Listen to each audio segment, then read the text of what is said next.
Welcome to Scoli Sleep Stories. Before we begin, take a moment to get comfortable.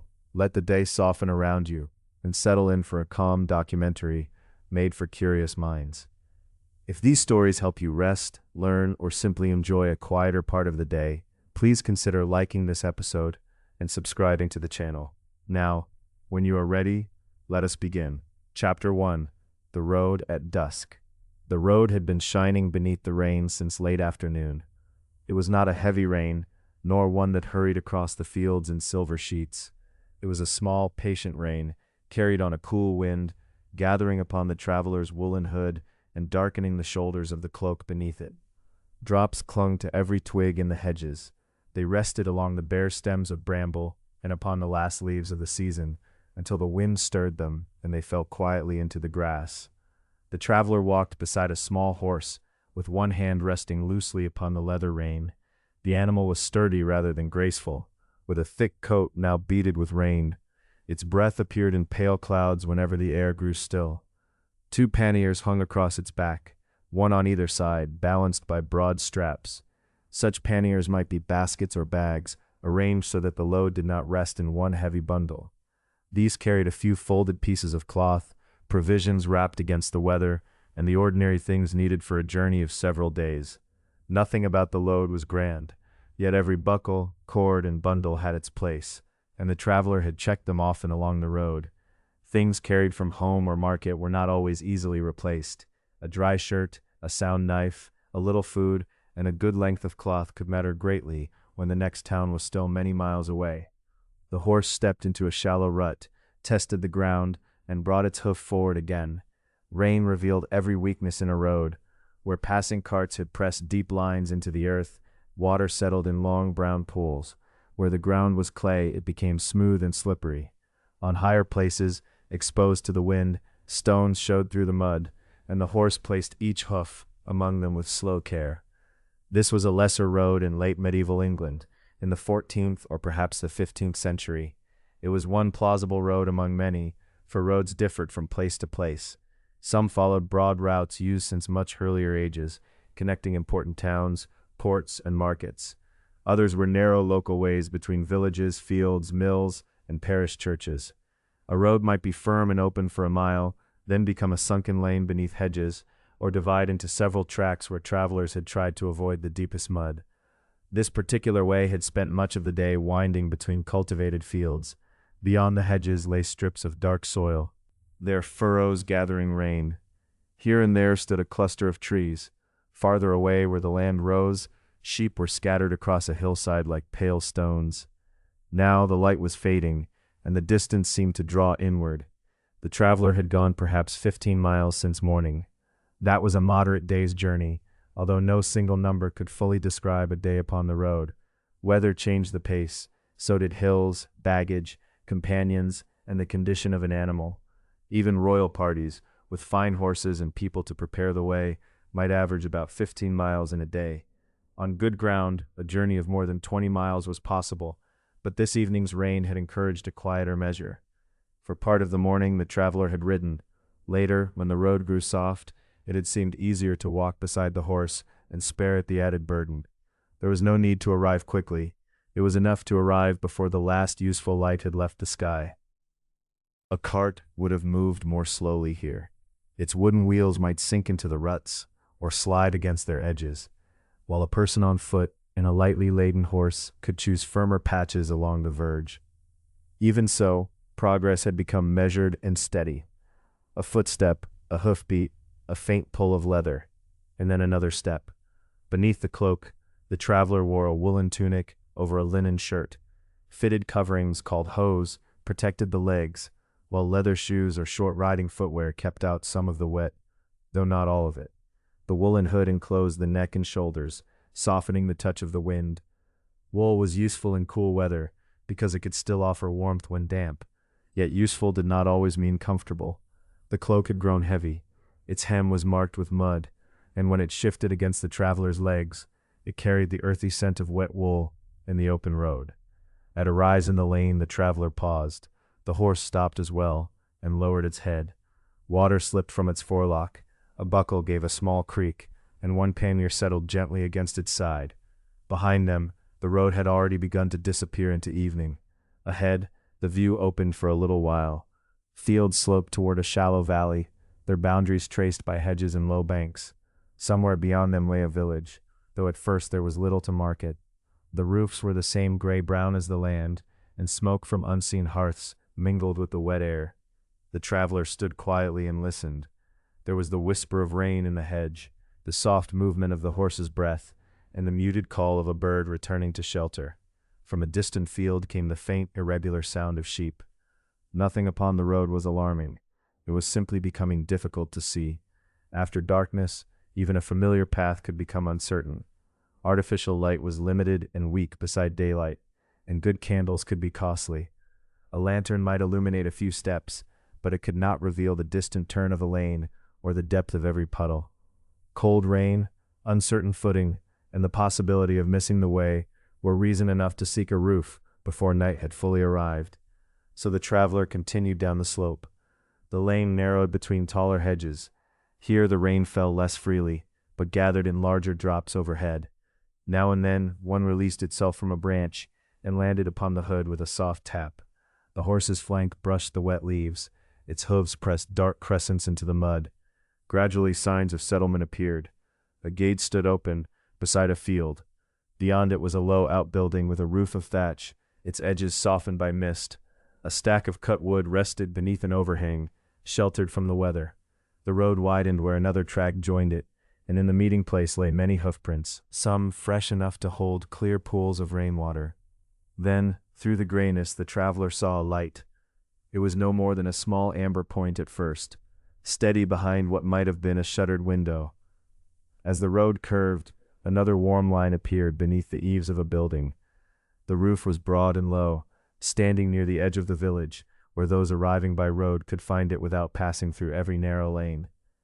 The horse lifted its head, perhaps catching the scent of hay, other animals, or wood smoke carried into the cool evening. The traveler drew the damp cloak closer and walked on. The light vanished briefly behind the hedge, then returned, warmer now against the deepening blue of the sky. Near the crossroads, something hung above the lane. It was a dark shape suspended from a wooden arm, turning gently whenever the wind reached it. One moment it showed only a narrow edge. The next it revealed a broad painted face, though rain and distance still concealed its design. The hanging emblem moved once more above the rain-darkened road. Beneath it, with warm light at the windows and shelter beyond the threshold, waited the inn. Chapter 2. The Inn Sign. The hanging sign turned again in the evening wind. Its iron fastening gave a long, quiet creak, followed by the soft tap of wood settling against wood. As the traveler drew nearer, the painted image slowly became clear. It showed a pale stag standing beneath a dark green tree. Rain had softened the colors, and many seasons of weather had left the board rough around its edges. It was not polished or finely lettered.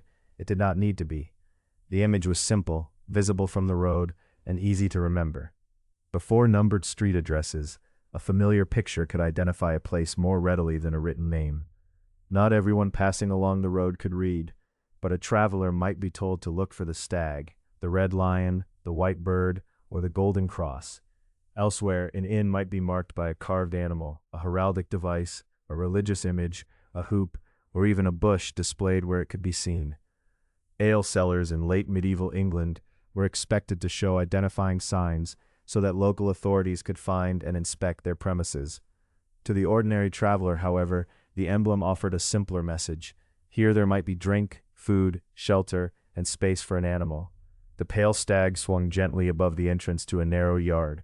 The traveler left the road and passed beneath it. Underfoot, the sound of the horse's steps changed. Hooves that had pressed softly into the mud now struck scattered patches of stone, producing a hollow, measured clop between the buildings. The yard was uneven, paved in some places and bare in others. Rainwater followed shallow channels through the ground, slipping between stones and gathering briefly in small hollows. Water dripped steadily from the low eaves. The inn itself appeared less like a building raised from one complete plan than a household that had grown as need and means allowed. A low timber structure faced the road, its pale plaster walls darkened by damp. One end seemed older than the other. A small addition leaned beneath its own sloping roof, while a covered passage led toward the rear. Warm light showed through a narrow gap in a shutter and beneath a partly open door. In later centuries, prosperous coaching inns would sometimes surround broad courtyards with galleries, rooms, and long ranges of stables. Large four-sided courtyard inns existed at prosperous establishments in the later medieval period as well, yet they were not the usual form of every traveler's lodging. This inn was more modest. It could be understood as an enlarged working household, adapted to receive paying strangers, while continuing the daily work of cooking, brewing, storing, mending, and tending animals. Beyond one of the warm windows lay the main hall. There people could eat, drink, conduct business, exchange news, or warm themselves after the road. Behind and beside it were smaller service and storage spaces, a cooking area, and one or more sleeping chambers. The yard connected all these parts. It served as entrance, workplace, stable approach, and store, crossed each day by boots, hooves, baskets, panniers, and cartwheels. A stable door stood open along one side. Behind it, straw shifted with a dry whisper. An animal breathed slowly in the dimness, and a tether ring made a faint metallic sound against the wall. Near the doorway, bundles of hay had been stacked beneath cover. A wooden trough rested close by, darkened by water. The horse beside the traveler lifted its head toward these familiar smells. Useful objects filled the edges of the yard. Split firewood was piled beneath the eaves, protected as well as it could be from the rain. 2 barrels stood upon low wooden blocks. Wicker baskets had been placed upside down, and a small cart waited with its shafts raised. A pair of panniers, large containers made to hang on either side of a pack animal, leaned against the wall. Everything had a place, though little appeared arranged merely for neatness. Each object had been set where working hands would need it. A figure crossed the yard, carrying a lantern. Its light passed over the wet stones and briefly touched a stable latch, the curved rim of a barrel, and the traveler's rain-darkened cloak. Somewhere behind the inn came the muted knock of a bucket being set down. No one seemed hurried, yet the household was plainly still at work. By the 14th and 15th centuries, commercial inns had become an important part of travel in England, especially in towns and along busy roads. They formed only one part of a wider pattern of hospitality. Travelers might also find lodging in monasteries, religious hospitals, private homes, or other guest accommodations. A pilgrim following a familiar route might reach places accustomed to receiving visitors. A merchant might stay with a household connected to business. Customs differed by region, and not every village had a commercial inn. Even where lodging was available, its size, cost, and comfort could vary greatly. The sign of the pale stag therefore promised something valuable, though not luxurious. It promised a known place within an uncertain journey. For someone traveling with an animal, the stable might matter almost as much as the hall. A horse or pack animal represented expense, labor, and the means of continuing onward. It needed water, fodder, and shelter from the weather. Its saddle, harness, bags, and burden also required care. A traveler carrying cloth, small wares, letters, tools, or personal possessions would prefer not to leave them exposed beside the road. A merchant might ask where a pack could be stored. A rider would want to know that a saddle had been placed under cover. Secure shelter from goods and animals was one practical reason to choose an inn rather than remain outside through the wet night. The inn served merchandise and animals as well as people. Payment might secure food at the common table and a place near the fire, but it could also cover stable space and fodder. These ordinary provisions allowed the journey to begin again the following morning. Even this modest yard with its damp timber and low roofs created a boundary between the road and the night. The traveler loosened one hand from the leading rope and flexed cold fingers. Droplets had gathered along the hem of the woolen cloak. Water slid from the horse's mane and darkened the ground beneath its neck. From the hall came a low murmur of voices, softened by walls and doors until no words could be distinguished. Beneath that murmur was the faint scent of wood smoke, warm bread, and something simmering slowly near the fire. The lantern-bearing figure returned, close enough now to offer a quiet greeting. A hand reached for the horse's rope, with the calm assurance of someone who had performed the same task on many evenings. The traveler gave a few soft words about the animal, then lifted a small pack free and kept it close. Larger baggage could be placed under cover, but a purse, papers, or other valued belongings were often best kept nearby. Together they led the horse beneath the stable roof. The hoofbeats softened at once, muffled by trampled straw. A stall had been made ready. It was plain but dry and protected from the wind. The horse lowered its head toward the scent of fodder, while damp leather straps were loosened. The burden of the road was removed piece by piece. Outside, rain continued to fall from the eaves in slow, steady drops. Above the gate, the inn sign creaked once more, turning its painted stag away from the lane and then back again. The yard settled around its ordinary evening work. A basket was moved beneath shelter. A tether was checked. A latch was tested, and a final armful of split wood was carried toward the hearth. For the moment, the stable door closed softly behind the pack animal. The traveler drew the damp cloak close, lifted the small pack, and turned toward the warmer entrance of the hall. The door there stood slightly open. Through the narrow space came the quiet murmur of company and the gentle glow of firelight. A thin line of amber stretched across the threshold and fell upon the wet ground, waiting just ahead. Chapter 3. Crossing the Threshold. The traveler crossed the inn yard toward the narrow line of amber light. Rain tapped softly upon the roof and gathered along the eaves, falling from them in slow, steady drops. Beneath the traveler's boots, the ground was dark and uneven, pressed firm by wheels, hooves, and many passing feet. At the open door there came a quiet pause between one world and another. Behind lay the cool yard, the long road, and the last gray light of evening. Ahead waited firelight, low voices, and the muted sound of wooden bowls being set upon a table. The traveler lifted the latch, opened the door a little wider, and stepped across a broad timber threshold, worn smooth near its center. Warmth touched the face first. It was not an even warmth reaching every wall and corner. It came in gentle currents from the fire, warmer near the hearth and cooler beside the door. Yet after the damp road, this simple shelter felt generous. Droplets slipped from the hem of the traveler's cloak and fell onto the pack floor. The wet wool began to release a faint mist, carrying the sense of rain, horse, and open country into the warmer air. For a few breaths the room seemed dim. Eyes accustomed to the gray evening needed time to adjust. Then the details slowly gathered out of the shadows. A fire glowed nearby. Its light moved across timber posts and smoke-darkened beams. Benches stood beside long tables, while several plain stools had been drawn nearer to the warmth. Bowls and cups rested on one table along with a small loaf of bread. A few guests sat in quiet conversation, their words blending into a steady, indistinct murmur. This principal shared room was the hall. It served many purposes, sometimes all within the same hour. Meals were eaten here, drink was poured, travelers were received, work was completed, and practical matters were discussed. Household tasks might continue at one end, while guests warmed themselves at the other. The hall was not necessarily a purpose-built restaurant, nor was it always a public room separated from private family life in the modern sense. The inn was a business, but it was also a household. Daily life and commercial hospitality were woven together beneath the same roof. The host came forward from beside the hearth. His clothing was practical and suited to the ordinary work of the day. There was no formal desk and no standard process followed by every inn across medieval Europe. Customs varied from place to place, and arrival could be managed with only a few quiet questions. Was the traveler alone? Was there an animal in the yard? Would food be needed? And was lodging required until morning? The traveler answered in the same calm manner.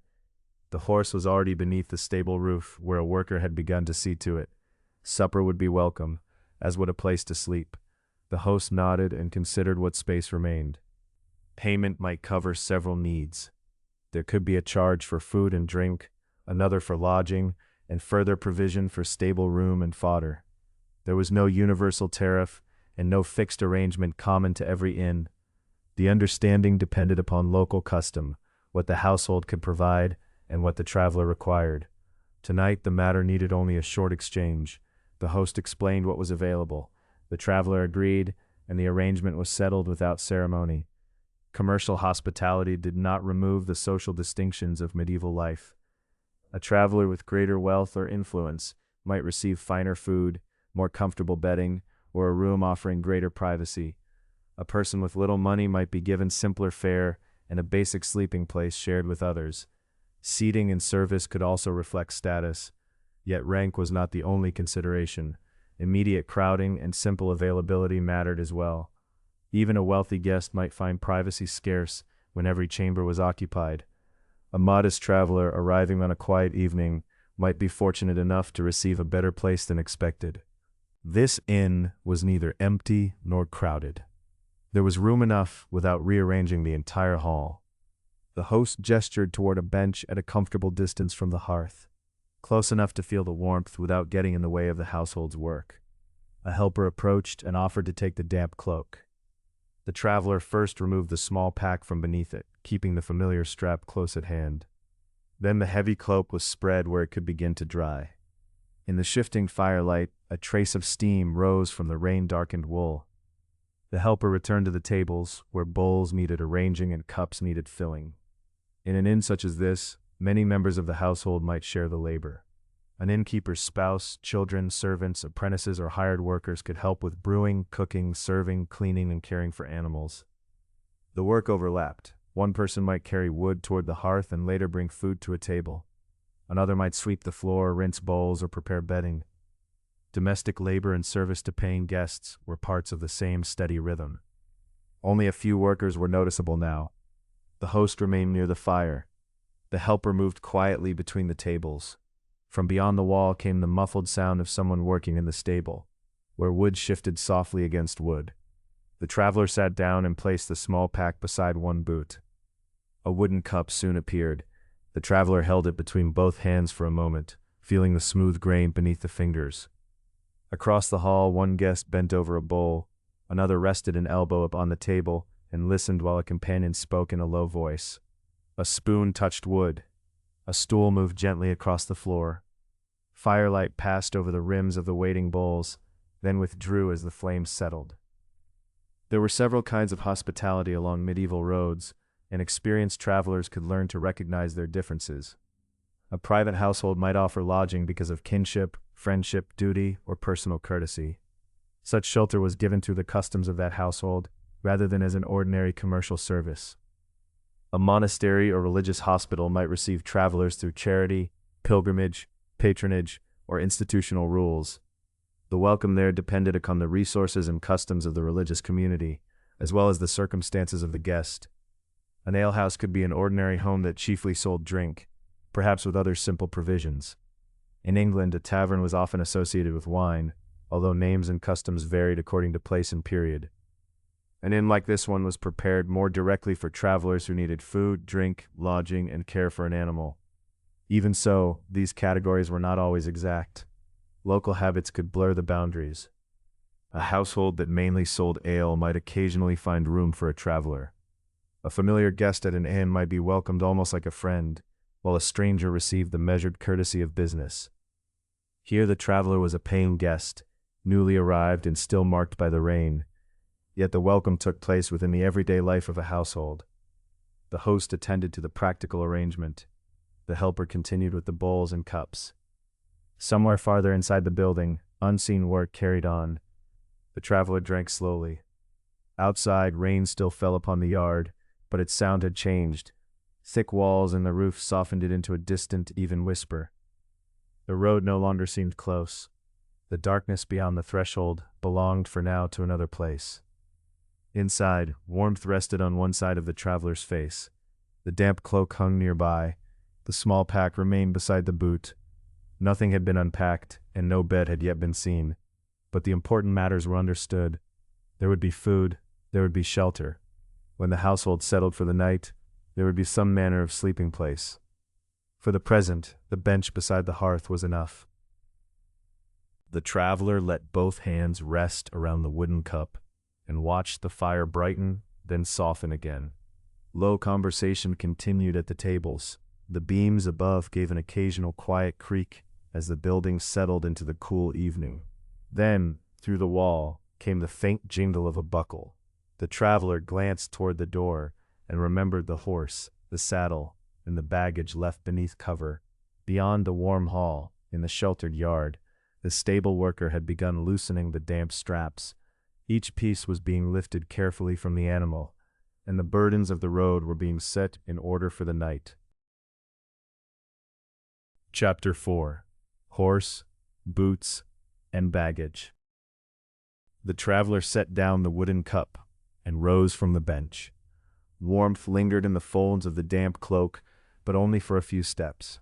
Near the outer door, cool air slipped through the frame, carrying mild scents of rain, wet timber, and the stable beyond. Crossing the yard no longer felt like crossing the open road. The inn buildings enclosed the space, their roofs turning rain into a gentle dripping from the eaves. Beneath a covered passage, a lantern revealed uneven ground, the stable door, and a cart resting by the wall. Inside the stable, the weather softened. Rain tapped on the roof while straw absorbed small movements below. A hoof shifted, a partition creaked. Somewhere in the shadows, another animal breathed with the deep, unhurried rhythm of one accustomed to waiting. The traveler's horse stood in a stall near the door, a modest animal suited to patient miles rather than display, with rain darkening the hair along its back. The stable worker had already begun loosening the girth, the broad strap that had held the saddle firmly in place. Its buckle was released one hole at a time, easing the pressure gradually. The packs had been lifted down first. Without their weight, the horse lowered its head and shifted one hind hoof in the straw. Warm breath drifted from its nostrils into the cool air.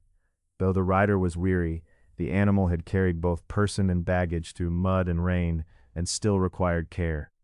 Its condition checked, its tack removed, and water, food, and shelter provided. Tack was the general name for the saddle, bridle, straps, and other riding equipment. The worker drew the saddle away with practiced care and laid it across a wooden rail. The damp saddlecloth beneath it was lifted separately so air could reach both sides. A muddy strap was wiped and hung from a peg. Leather was durable, but careless drying could harden, crack, or misshape it. The saddle and straps would remain beneath the stable roof, away from fierce heat, drying slowly. The bridle followed. When the bit was gently removed, the horse shook its head once. The worker rubbed the worst rain from its coat with a rough cloth. There was no ceremony to the work. Its purpose was comfort and the discovery of any obvious trouble. Each hoof was considered in turn. The iron shoes were checked to ensure they remained firm, for mud and stones could gather beneath a hoof, and a loose shoe could trouble the next day's journey. Tonight all appeared well. Each foot returned quietly to the straw. A bucket of water was brought, and the horse drank without haste. The worker shook out hay, whose dry, grassy fragrance mingled with leather, straw, and damp timber, then added a measured portion of oats. Fodder varied with place, season, supply, and the owner's means. Medieval horses might receive grass, hay, straw, oats, bran, legumes, or specially prepared horse bread. Hay and oats were simple and suitable. They were also part of the traveler's expense, since shelter for a person did not necessarily mean an animal ate without charge. The horse began to chew, its jaw moving slowly from side to side. One ear turned toward rainwater falling from an eave, the other angled toward the traveler. The sound was reassuring. After hours of forward motion, there was nowhere farther to go. The saddle was off, the straps no longer pulled, and hay and water stood within reach. Beside the partition rested the road baggage. Medieval luggage had no single form. Goods might be carried in cloth or leather bags, baskets, bundles tied with cord, or panniers balanced on either side of a pack animal. Heavier or more valuable goods might travel in a wooden coffer, a strong chest sometimes fitted with iron bands and a lock. The traveler's belongings were simpler: 2 stout bags, a wrapped bundle, and a small leather pouch kept beneath the cloak. The larger bags held ordinary necessities, including a change of linen, a little road food, and useful objects wrapped to keep them from knocking together. The pouch held money and papers, things best kept close. An inn rarely offered anything resembling modern secure luggage storage. A guest might leave goods in a chamber beside a bed or in a chest when one was available. Valued possessions often stayed near their owner. This was an ordinary habit of travel, like checking a cord, fastening a buckle, or keeping a cloak at hand. The worker lifted one bag by its strap, while the traveler took the other and gathered the bundle. Together they crossed the yard. Beneath the covered passage, the traveler paused over the mud caked around plain leather ankle boots, practical footwear for a wet road. Others might wear shoes, short boots, or heavier riding footwear. Tall boots were not universal, just as not every journey was made on horseback. Near the entrance stood a low bench and wooden scraper. The traveler sat, loosened the boots, and eased each heel free. Mud was scraped from the soles before the boots went beneath the bench, protected from rain, but away from the hearth's strongest heat. A softer pair of dry shoes came from one bag. Changing into them brought immediate comfort to feet long confined in damp leather. The wet outer cloak came next. The traveler lifted it from the shoulders, shook droplets from its hem, and folded it loosely over a rail where air could pass around the wool. Wool could remain warm when damp, making it useful in cool weather, yet a thoroughly wet cloak became heavy. It seemed to carry rain, hedges and road dust turned to mud. Beneath the shelter that burden could lift little by little. The traveler smoothed one corner and left the cloth to time and moving air, as the saddle and stracks had been left in the stable. Nothing needed to dry at once. The baggage was carried to the appointed sleeping place. The arrangements were modest and privacy limited, as in much roadside lodging, but there was room near the bed for both bags and the bundle. The straps were checked and the cords found firm. The pouch stayed beneath the traveler's clothing, while the papers went into the driest. Chapter 5. Beside the Hearth.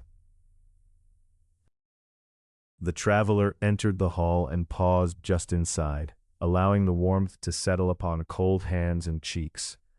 After the rain, the stable, and the careful setting down of baggage, there was no need to hurry. The animal had been fed. The saddle rested across its rail.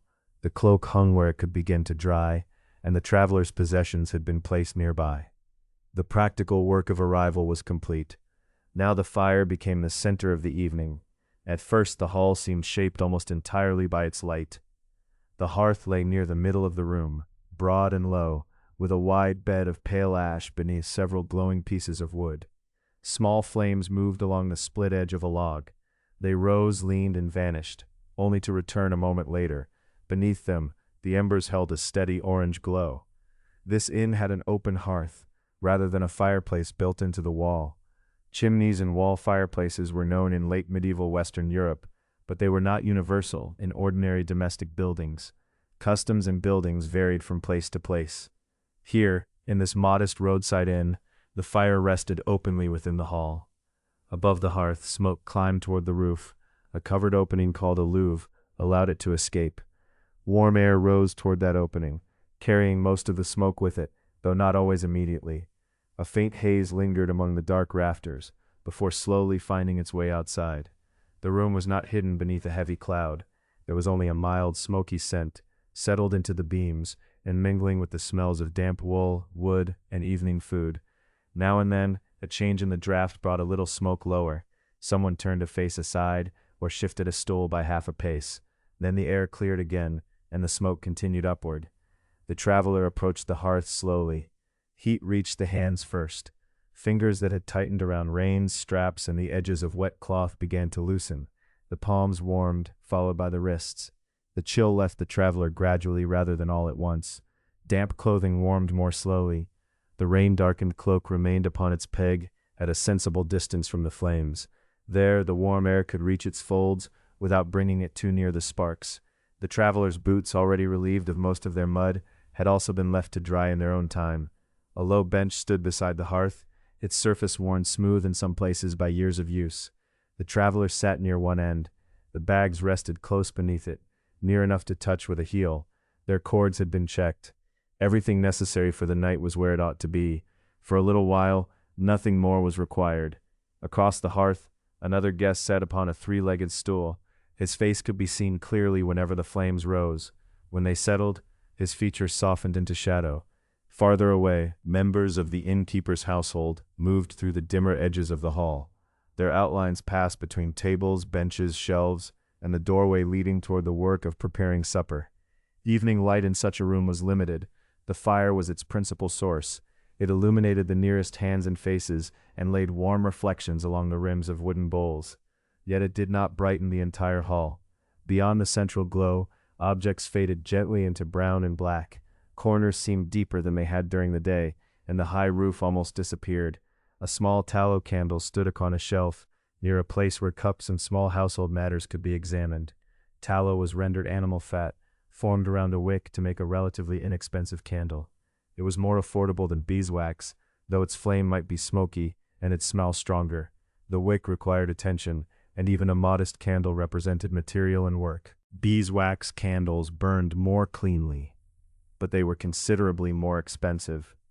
A modest inn would not be likely to use them freely for an ordinary evening. If any were kept in the household, they would be used sparingly. Tonight, the open hearth and the small tallow flame provided most of what was needed. Near a doorway, a rushlight gave another narrow point of brightness. A rushlight was made from the soft inner pith of a peeled rush, dipped in fat and burned as a simple, inexpensive light. Its flame was small, but sufficient to help someone find a jug, cross a dark passage, or complete a brief task after sunset. Together, the hearth, the candle, and the rushlight created separate islands of light. The room revealed itself in quiet pieces. The rim of a wooden bowl gleamed and then grew dim. An iron hook cast a long shadow across the floor. The rounded side of a jug appeared in the firelight before fading once more. Light touched the lid of a chest, showing a smooth edge polished by use. The furnishings were practical and easy to move. Benches stood near the walls and around the hearth. Stools could be carried wherever they were needed. Chests held household goods and could also serve as seats. Wooden bowls, cups, and jugs waited for the evening meal. The tables were made from broad tops resting upon separate supporting frames called trestles. A trestle table could be taken apart when more open space was wanted. The tabletop could be lifted away, and its supporting frames moved to the side of the hall. For now, the tables remained in place. Cups and bowls rested upon them. A jug stood near the middle of one board, its surface glowing softly whenever the flames brightened. These were ordinary things, made for repeated use, rather than display. Small scratches and worn edges spoke quietly of many meals and many evenings beneath the same roof. At the center of all this, the fire required steady attention. Warmth and light did not maintain themselves. Wood had to be gathered, cut into useful pieces, carried beneath shelter, and kept dry. Ash had to be managed. Someone needed to watch the logs, shift a smaller piece when necessary, and make certain that the useful warmth continued. A member of the innkeeper's household crossed the hall, carrying 2 split lengths of wood. One was placed beside the hearth, ready for later. The other was settled upon the glowing bed of embers. For a moment, the flames drew back beneath it. Then a thin line of orange appeared along one edge. It moved slowly across the rough surface, growing brighter as the new wood began to burn. No one paused to admire the task.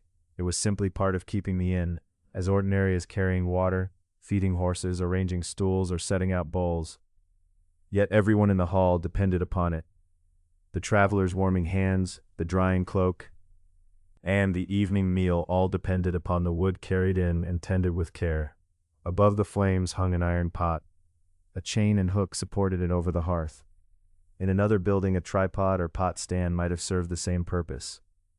Here, the chain held the pot at a useful height, near enough to the fire to warm its contents steadily.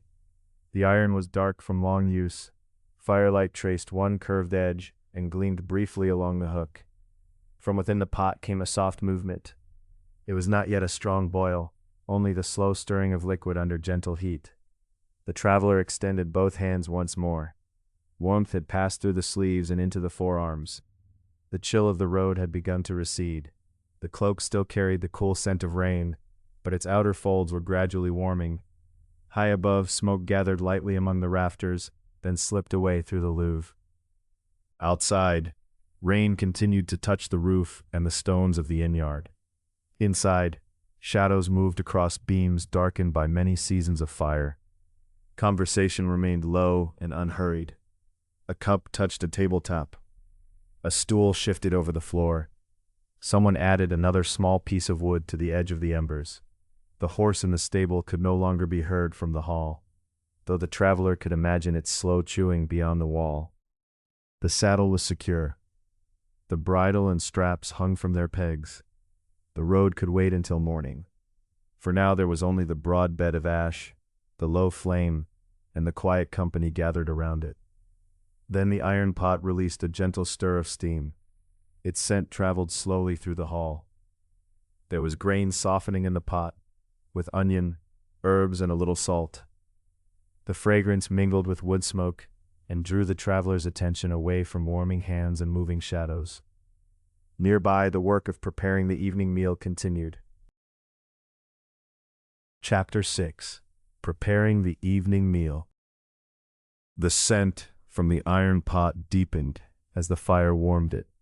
Onion came first, mild and earthy, followed by the softer fragrance of grain and herbs.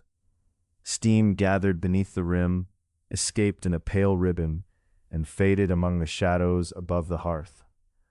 A woman of the innkeeper's household crossed the room carrying a wooden bowl of chopped leeks. She tipped them into the pot a little at a time. Each handful rested briefly upon the surface before sinking into the thickening broth. Then she took up a long wooden spoon and stirred, drawing it slowly around the iron sides. This evening's dish was pottage, a broad name for boiled food that might be as thin as soup or as thick as porridge or stew. Here it was made with barley, peas, onions, leeks, and a few leaves of cabbage cut into narrow strips. It had been prepared for this meal, rather than kept forever over the fire, as later tales sometimes imagined.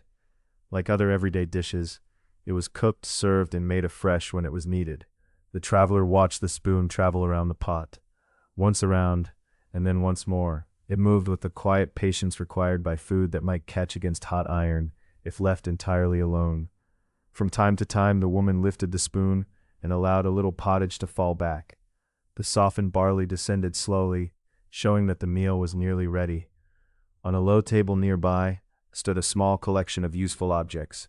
There was a knife with a plain wooden handle, a ceramic jug of water, 2 pottery bowls, and a mortar with its pestle resting across the rim. Herbs had been crushed in the mortar earlier, releasing their scent. A little salt had been added to the pot.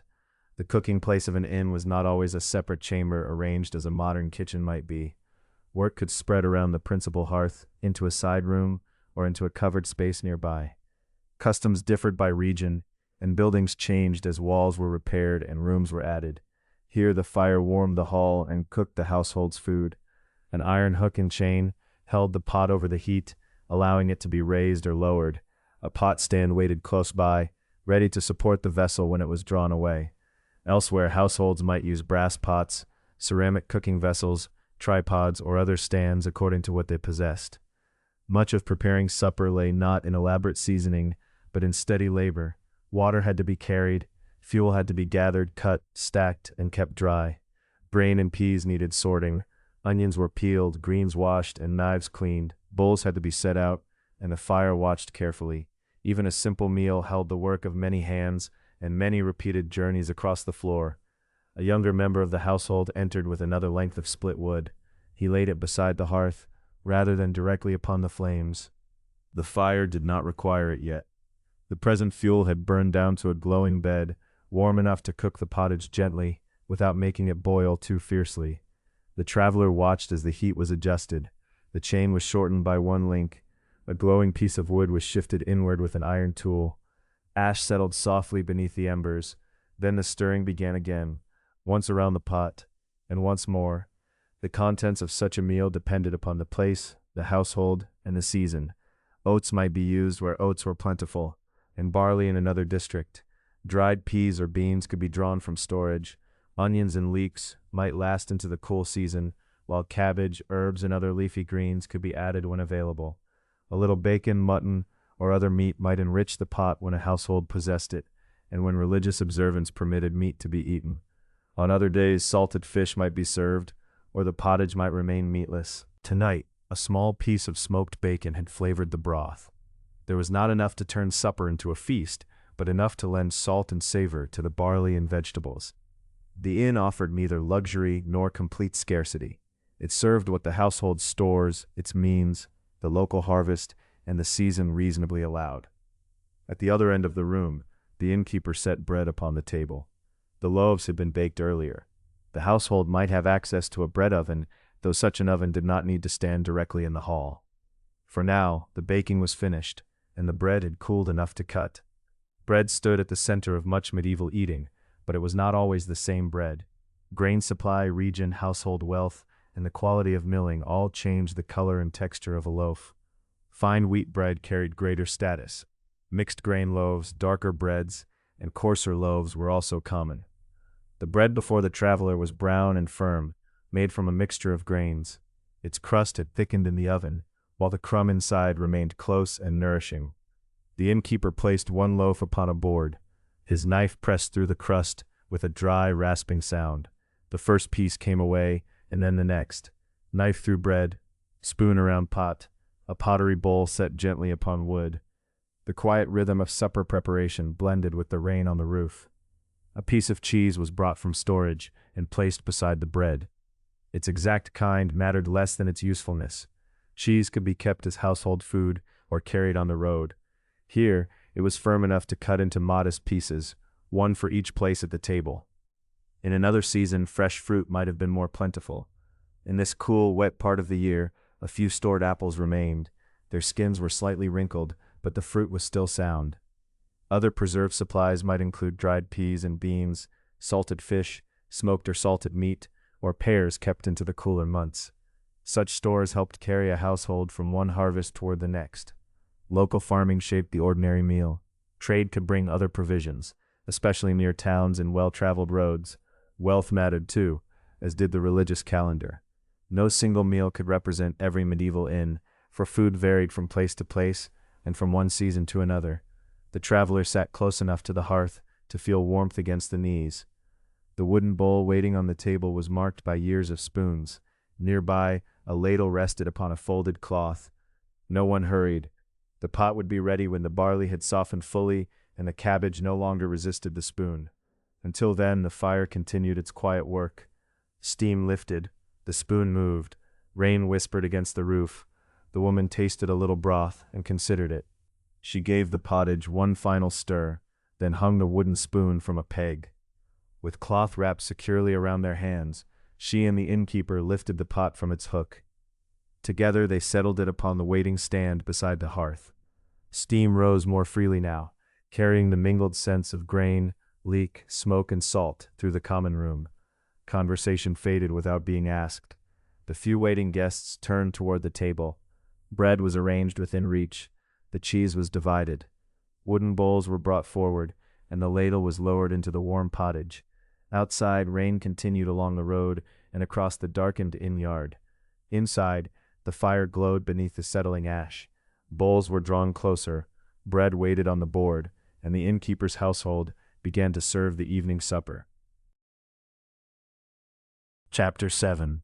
Supper in the Hall. The first bowl went to the merchant, who had arrived earlier that afternoon with 2 small bundles of cloth strapped beneath an oiled covering. The next was placed before the traveler, and then another before a craftsperson journeying toward the next market town. A fourth guest, an older man with reins still shining upon the shoulders of his cloak, drew his stool nearer to the table.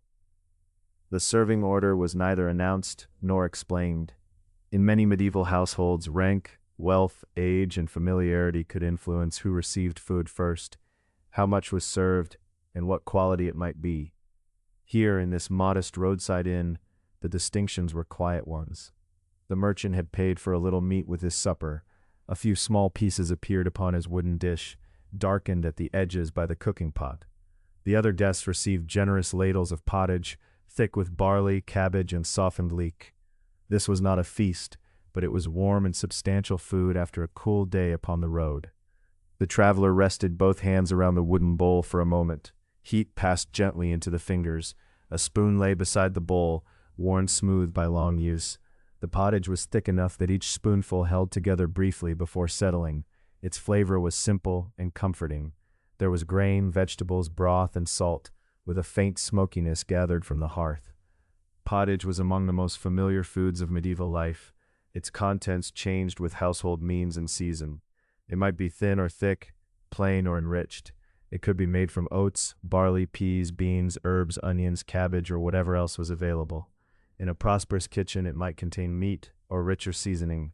In a poorer household, it might be little more than grains simmered in water. Tonight's pottage belonged comfortably between those two ends.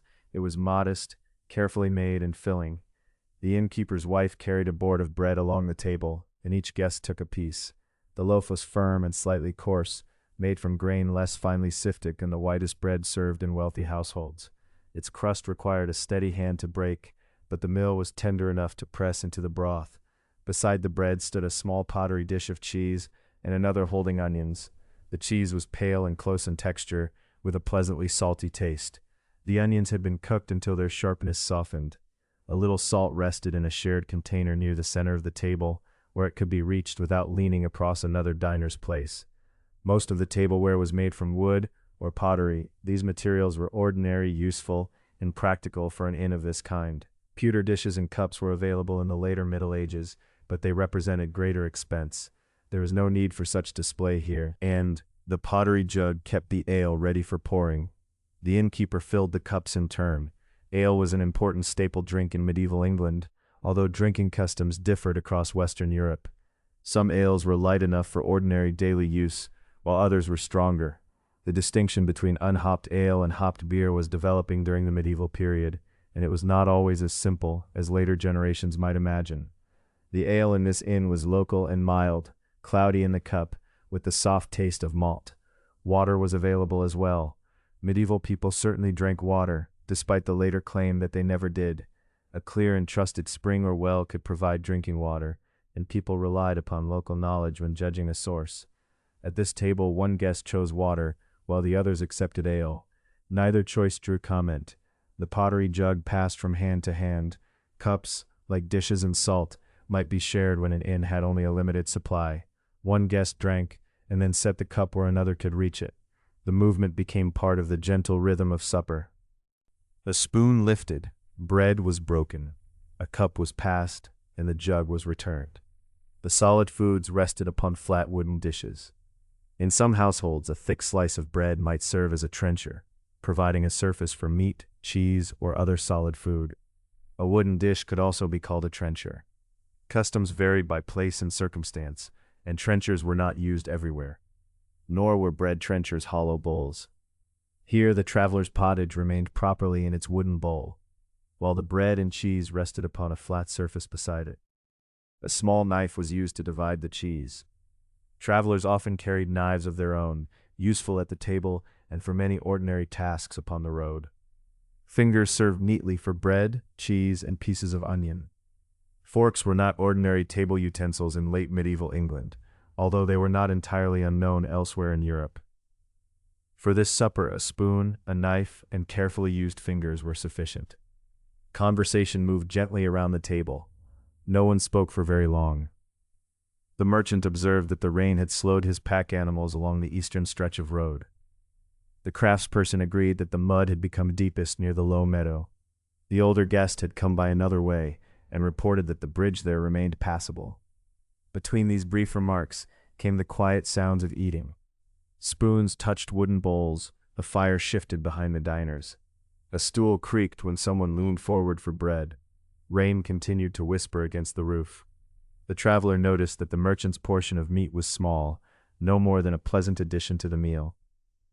Meat in an inn depended upon cost, household supply, season, and religious observance.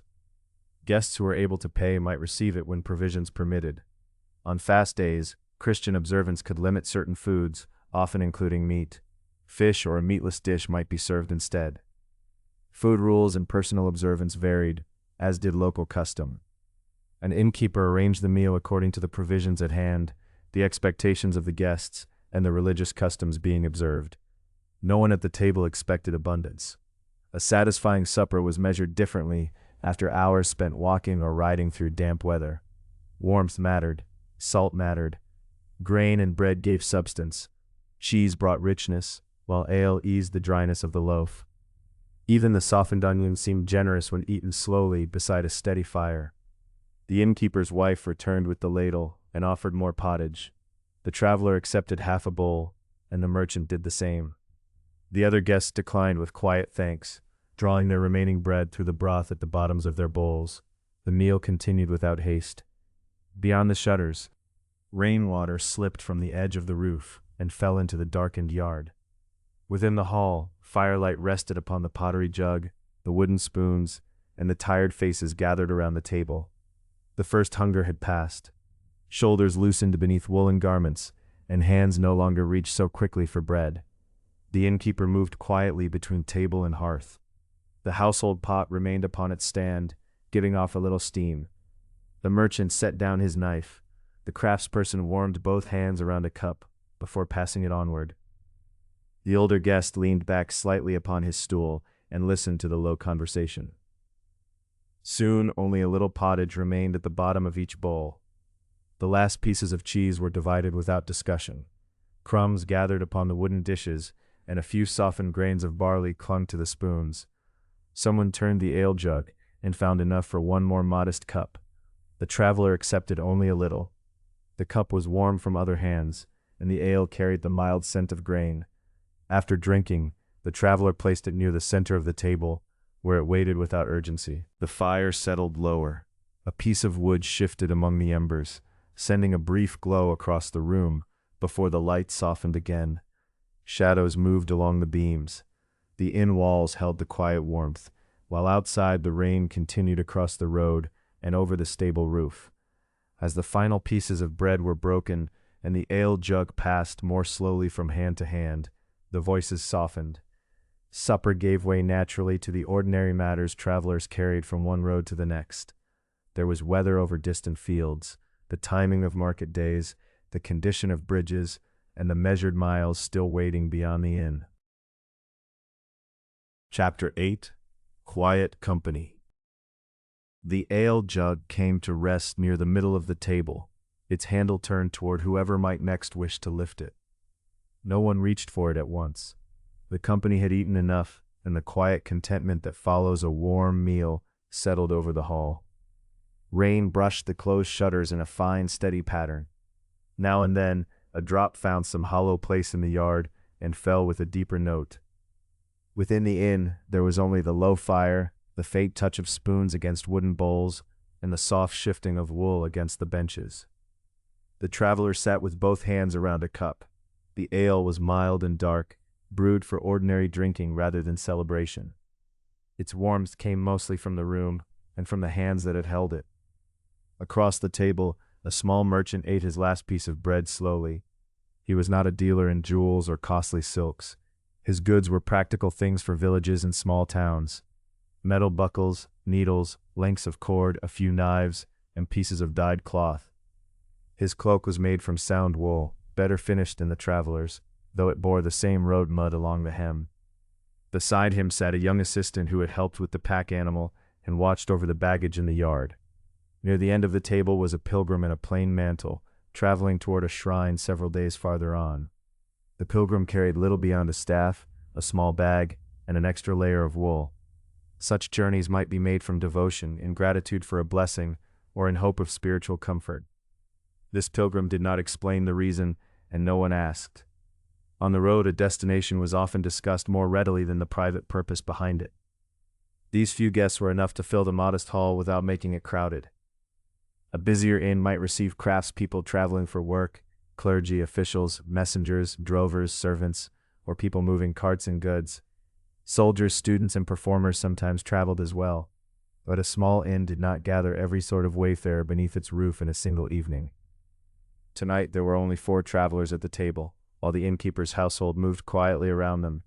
"The west lane is deep beyond the mill," the merchant said at last. His voice was low and unhurried. "Deep enough to catch a cartwheel?" the pilgrim asked. "Not so deep as that, but it makes for slow going. Keep near the hedge, where the ground rises." The young assistant nodded. Earlier that day, he had walked beside the pack animal through the worst stretches, guiding it away from ruts filled with brown water. The load had been divided between 2 panniers, one hanging on either side. A pannier was a basket or bag carried by a pack animal. When the pair was balanced properly, the burden remained steady, though the rope still needed checking as the wet road tilted beneath the animal's feet. "The bridge is sound?" the traveler asked. "Sound this morning," the merchant replied. The stream was high, but it had not reached the lower beams. That was useful knowledge. A traveler might choose between a bridge, a ferry, or a ford, depending upon the route. A ford was a shallow place where a stream or river could be crossed when the water was low enough. After steady rain, yesterday's easy ford might be tomorrow's poor choice. A few calm words shared over an inn table could save a traveler hours of uncertain progress. The pilgrim spoke of another road branching beside an old stone cross. Follow it to a stand of beech trees, the pilgrim said, and a village would appear beyond the next rise. There was lodging there, though little space in the stable. How far from the cross? The assistant asked. A morning if the road is kind, longer with a laden cart. No one asked for an exact number of miles. Distances were often understood through travel time and familiar landmarks.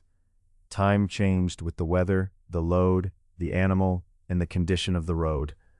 A town might lie half a day beyond a bridge, or be reached before the evening bell.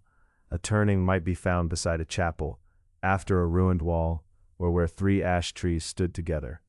The road was remembered through movement, one recognizable place following another. The merchant poured a little ale into his cup, then offered the jug along the table. It passed from hand to hand, the pottery cool and slightly rough beneath their fingers. The pilgrim accepted only a small amount. The traveler took none, content with what remained in the cup already held. "Which day is the market?" the merchant asked. 2 days after tomorrow," said the pilgrim, "so I was told at the last village." "That may suit us." The assistant gave a quiet sound of agreement. Market days helped to shape a journey. A merchant wished to arrive while buyers were gathering, but not so late that every useful place had been taken.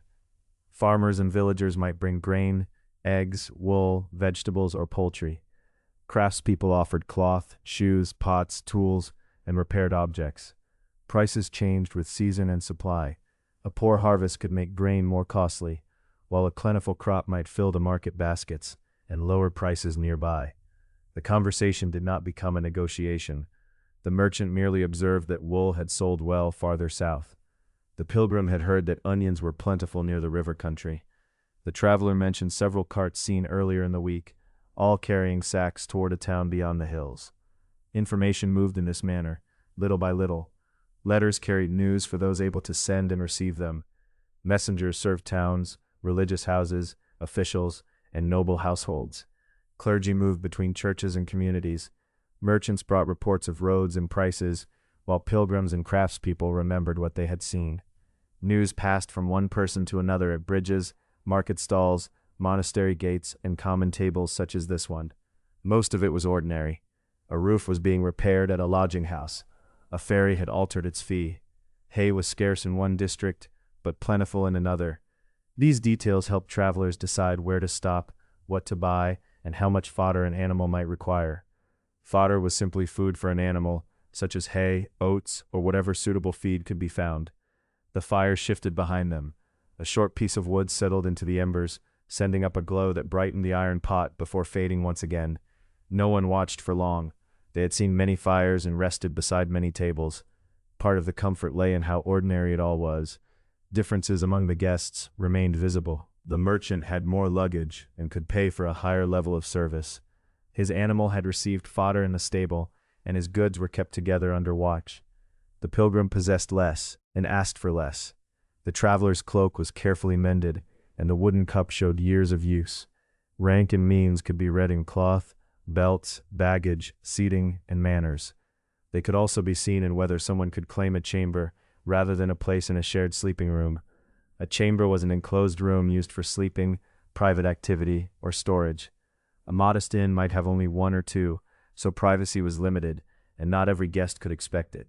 Even so, the common hall brought people of differing means within reach of the same fire and the same passing cup for a little while. The merchant made a mild remark about a stubborn cartwheel near the bridge. His assistant smiled.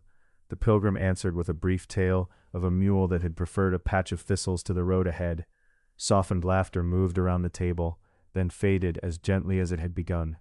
After that, the pauses grew longer. Rain continued against the shutters.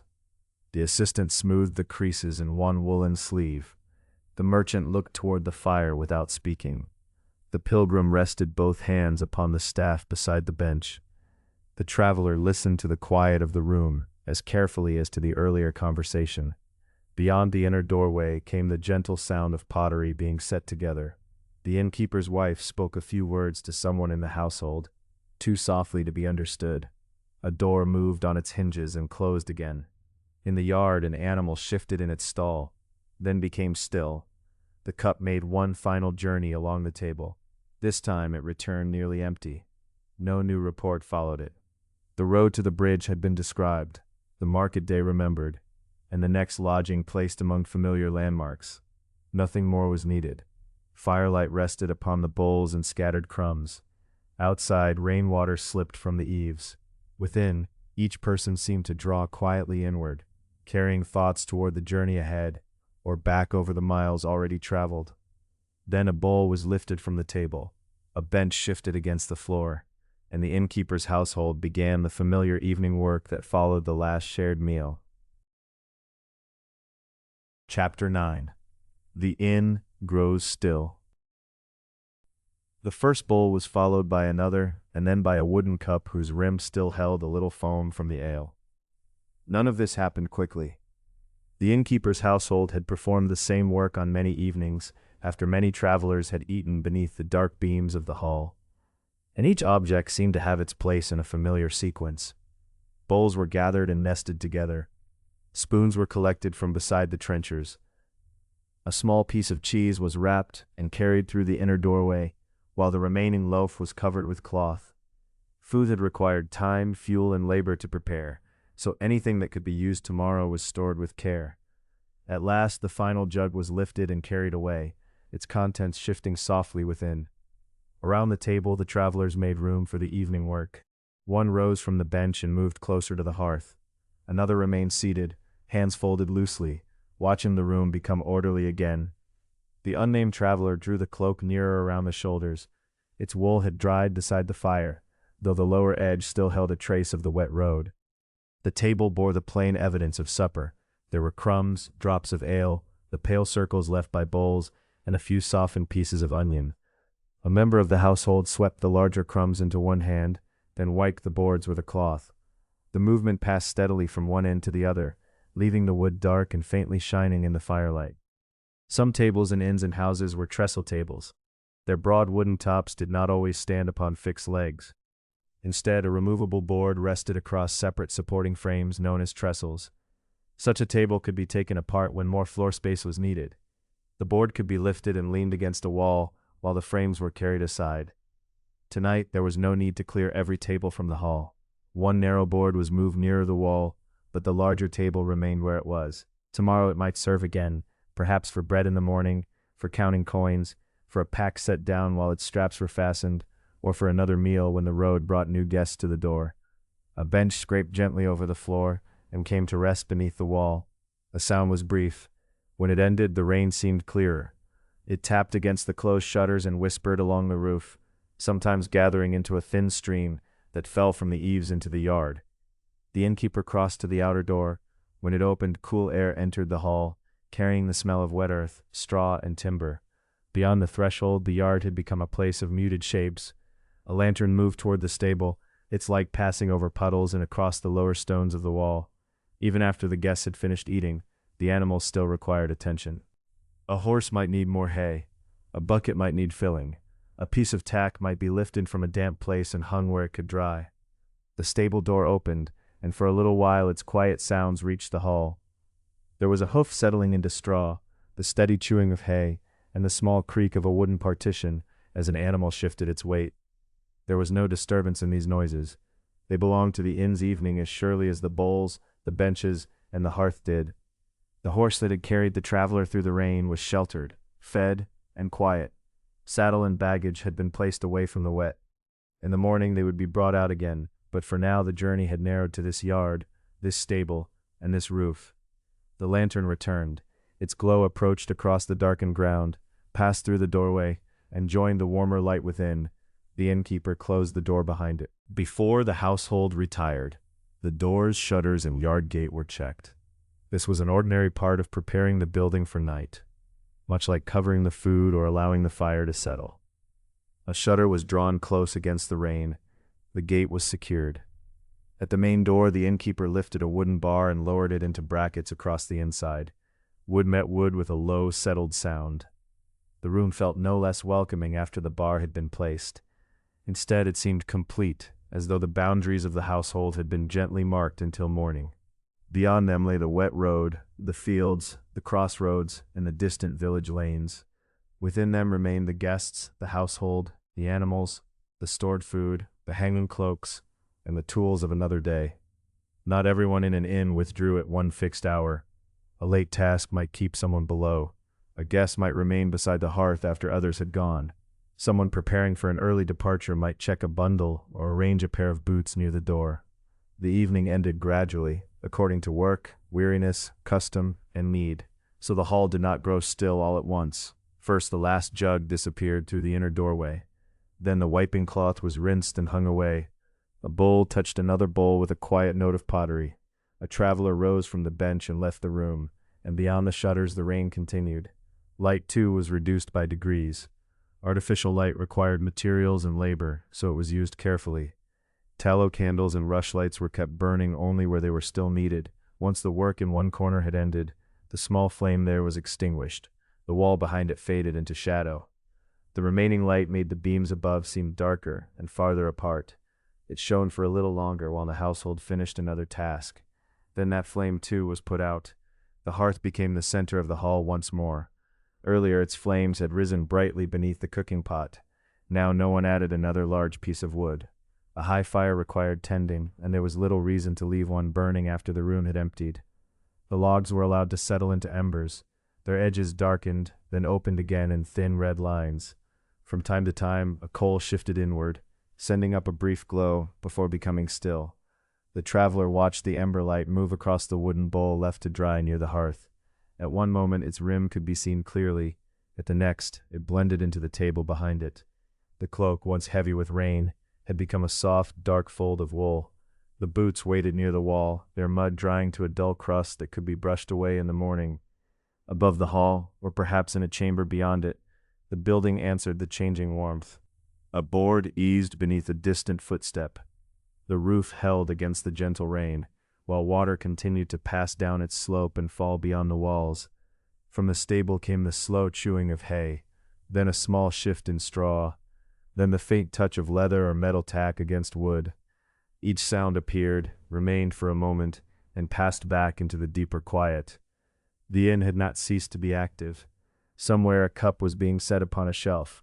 Somewhere the things needed for morning were waiting in their proper places.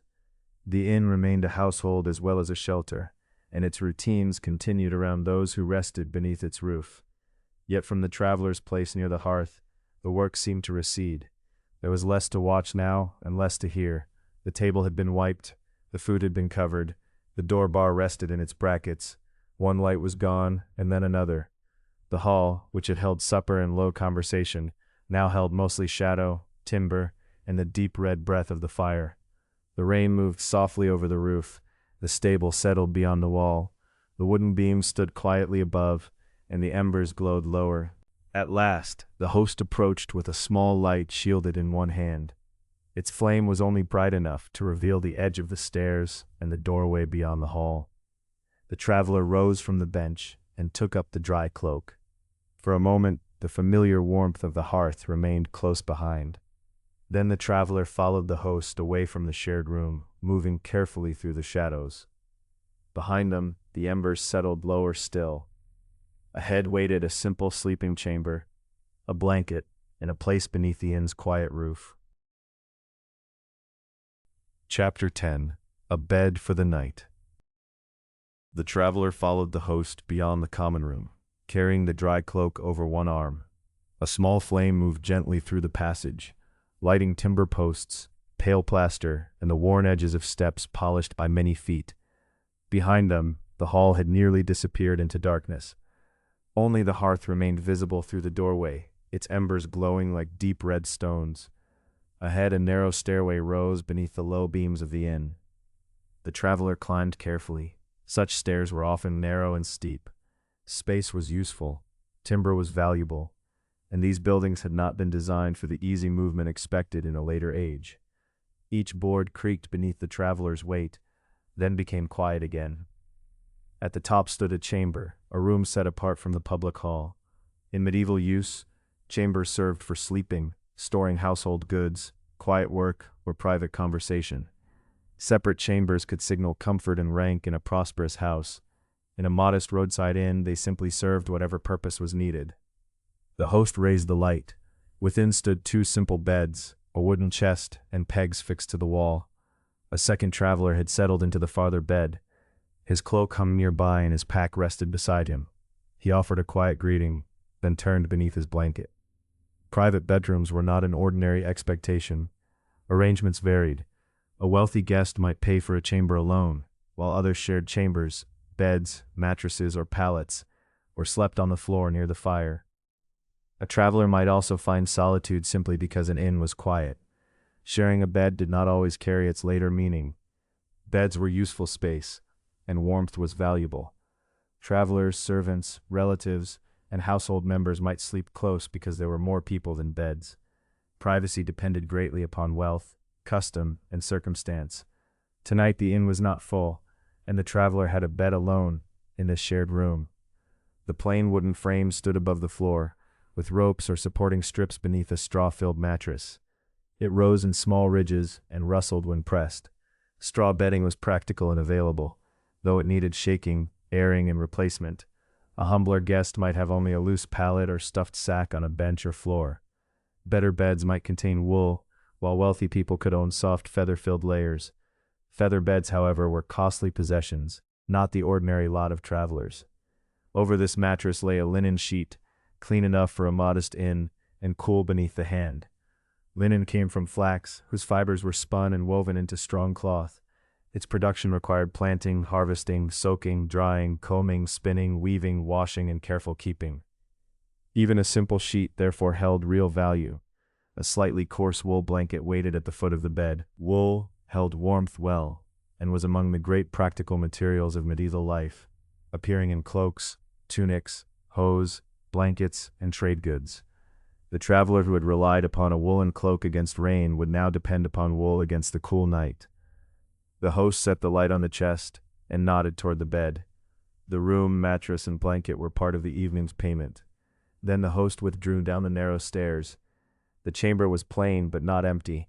Folded cloth lay on the chest, a covered basket stood beneath it, and a wooden bar supported garments belonging to the household or longer-staying guests.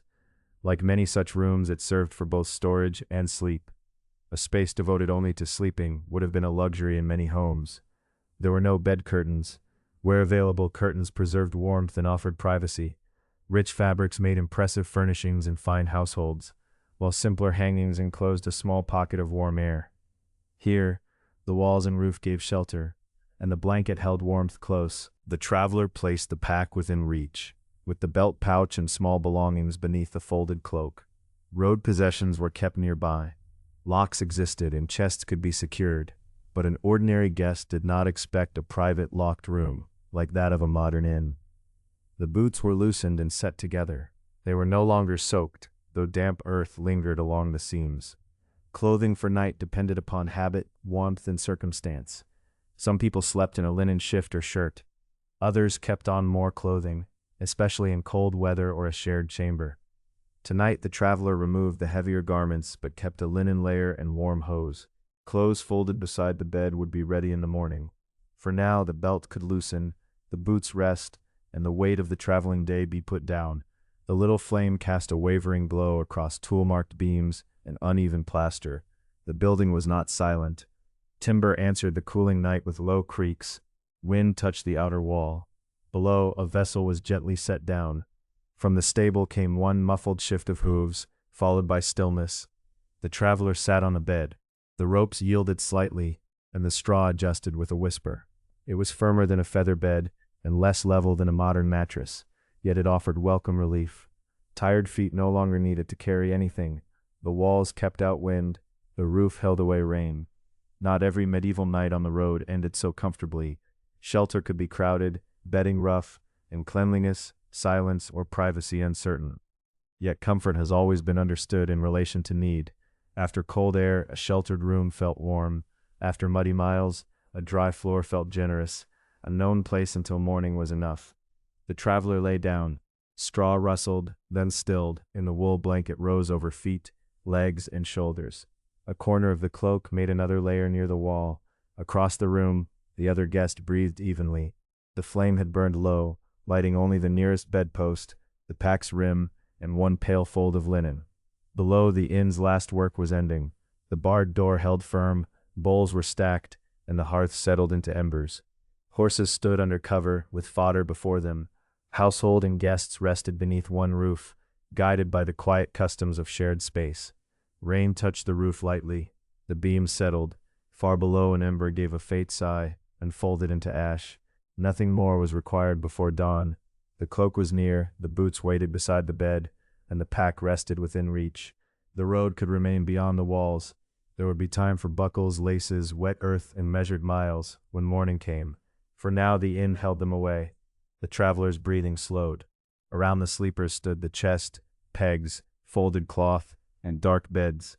Above, the roof received the soft rain. Beneath, cotton blued. The inn's beams rested upon one another as they had through many nights. The flame lowered, its glow drawing inward. The chamber grew dimmer and still. The blanket held its warmth, the straw supported the tired body, and the cloak lay dry beside the wall. Under the quiet roof, with the common room dark below, and the road waiting beyond the barred door, the traveler rested at